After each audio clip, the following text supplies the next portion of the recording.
my name is Makak, and this is Room 51, where we talk all things board gaming. And today we are talking about PAX Unplugged 2022. But before I get into that, go ahead and hit that like button, hit that subscribe button, and if you're feeling really spicy, you can go ahead and leave a comment down below. Do it. I dare you. PAX Unplugged has got to be like my favorite board gaming convention, I think, that I've been to. Not that I've been to a whole lot of board gaming conventions. I've been to a few. But I think this one's my favorite one out of all of them. And what I want to do is just talk about the highlights that I have from PAX Unplugged this year, 2022. So I want to just start it off. First of all, I always love meeting viewers. It's always a great thing to hear from viewers saying that they enjoy watching my content and everything, and enjoy Room 51 and mine and my brother's content as well. That's just always great. And folks who want to take a picture with me, that, you know, I feel like a superstar. So thank you to everyone who comes up to me and says hello, wants to play a game with me, you know, says nice things, and asks for a picture or anything like that. It makes me feel good. I'm vain. Another big highlight for me was the big gay dinner.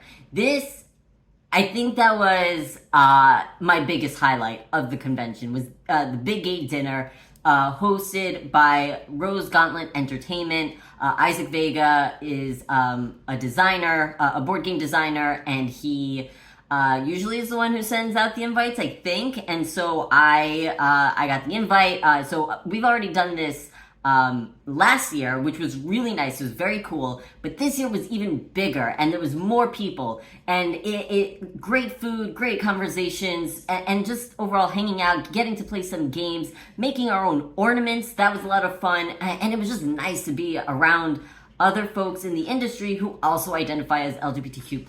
So that was freaking fantastic. I love this part of PAX Unplugged. I hope that the Big Gay Dinner continues to grow and grow and grow. So if you are within the industry and you are LGBTQ+, I don't really know how you get invited, but I don't know, like, hit up Isaac Vega, I think. But I know that he wants to make this bigger and better and everything. So that was just really, really fantastic, to feel just included and surrounded by people who just get it, you know. So that was really, really cool. So that was another big highlight for me. My next big highlight was the Maestro Media mixer, which was, I believe, organized by Benita K. For those who don't know Benita K, she is fantastic. She's over on Twitch as Benita K, and does awesome board game content. If you're watching this, you probably have heard of Benita K. But if you haven't, there you go. This was a lot of fun. The reason this was so much fun was, one, it was hosted in the hotel I was staying at, so it was super convenient for me to get to. But two, it was a lot of fun getting to meet a whole bunch of content creators. So I got to hang out with a bunch of folks, which was really nice. Take pictures with some really great people like Amanda Panda, Ryan from Ryan and Bethany, Jess CCG, and definitely some others that I'm probably forgetting at the moment. Obviously, speaking with Benita K and everything. So, and I saw Stephen Bonacore there. So he's always a joy to meet. He is one funny guy, and he's got a lot of energy. Total extrovert to my introvert. But anyway, it was just so much fun. And then the game, I don't know how much I'm allowed to say. I feel like it's on Google, because I Googled it, and I see that it's on there. So I'm going to say it.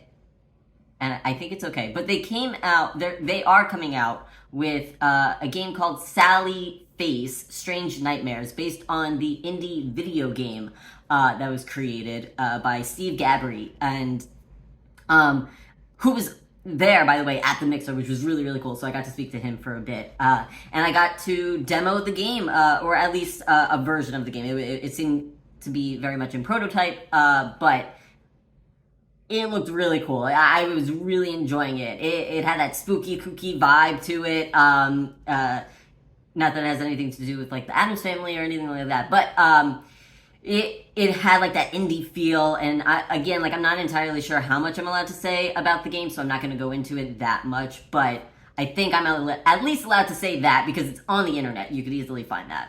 So that was another highlight of mine for PAX Unplugged 2022, which kind of just leads me into my next thing. Just meeting other content creators was a lot of fun. I got to meet the Brothers Murph and the Dice Tower folks, Paula Deming, Matthew Jude, and there's a bunch, that I'm probably missing at this point. It's a lot of fun, and then always getting to see, Salty Dog and Steve and everything.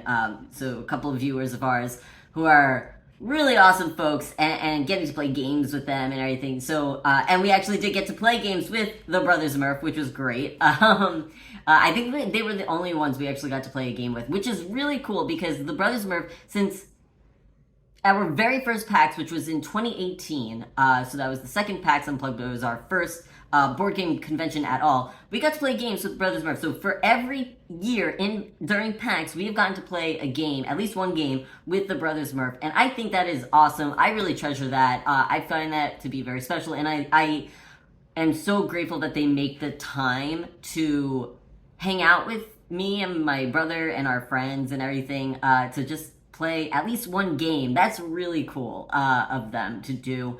And so this was before they were even like super crazy famous and everything. We got to play games with them, but now that they are like way too cool for school, we still get to play games with them.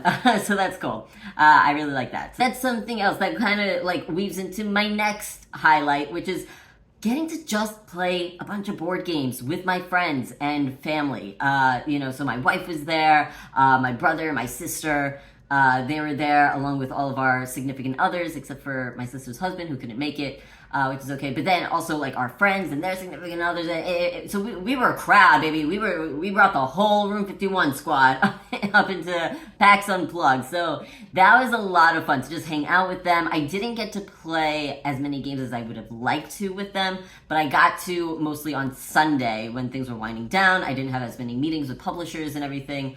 So I got to just play board games, hang out, and chill. That was a lot of fun. That was a huge highlight for me.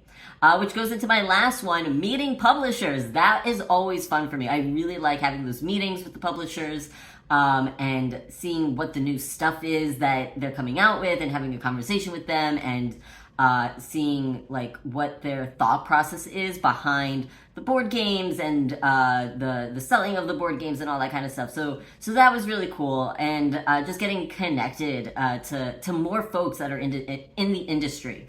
And again, I got to see some more like LGBTQ plus folks in the industry who aren't necessarily content creators, but are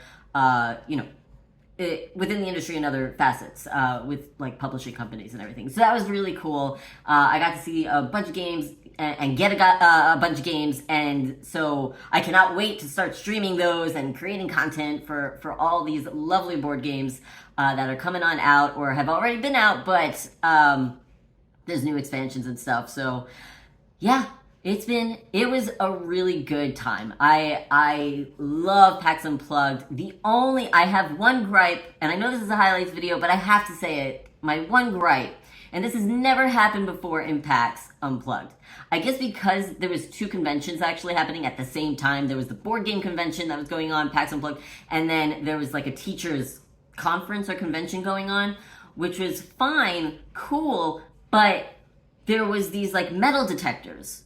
Again, okay, but it was so bizarre. The layout of PAX this year specifically was really bizarre, where like without actually leaving the convention center, you would leave the convention and then have to go through the metal detectors again, which was really annoying. The media room that I like put my code in and everything like that was outside of the convention area, I guess. And so anytime I went to the media room, I had to go back through the security thing. Or if you went to the cafeteria to like eat and stuff, because you had to wear a mask for PAX Unplugged. Again, totally fine with me.